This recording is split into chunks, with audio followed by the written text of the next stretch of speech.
Raid ചെയ്തപ്പോ ഓഫീസിൽ നിന്ന് കുറച്ച് മയക്കുമരുന്നോ മറ്റോ ഇവർ കണ്ടെടുത്തു. കള്ളക്കേസുകൾ പിൻവലിക്കുക.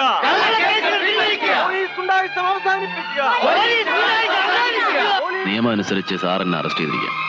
നാളെ കോടതി വന്ന് ജാമ്യത്തിന് ശ്രമിക്കുക. നീ ഇവരോടൊക്കെ ഒന്ന് മാറാൻ പറഞ്ഞേ. പിന്നെ ഒരു കാരണവശാലും അമ്മ അറിയരുത്. പോലീസ് ഗുണ്ടായിസം അവസാനിപ്പിക്കുക.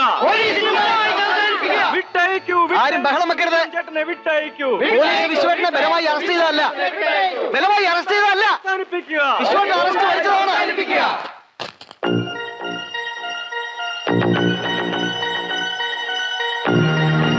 നാളെ തന്നെ ജാമ്യം കിട്ടുന്ന നിസ്സാര ചാർജാണ്.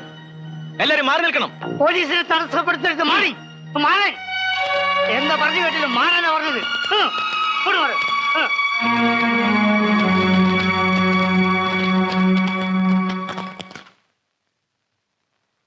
ധനാഢ്യനും ഉന്നത സ്ഥാനങ്ങളിൽ സ്വാധീനമുള്ളവനും എന്തും ചെയ്യാൻ മടിക്കാത്ത അനുയായികളുള്ളവനും സർവോപരി മുൻപൊരു കൊലക്കേസിൽ ശിക്ഷിക്കപ്പെട്ടിട്ടുള്ളവനുമായ പ്രതി വിശ്വനാഥനെ അന്വേഷണ പ്രക്രിയയുടെ ഈ ഘട്ടത്തിൽ ജാമ്യത്തിൽ വിട്ടാൽ അത് കേസിന്റെ സ്വതന്ത്രമായ നടത്തിപ്പിന് വിഘാതം സൃഷ്ടിക്കുമെന്ന് ഞാൻ ഭയപ്പെടുന്നു.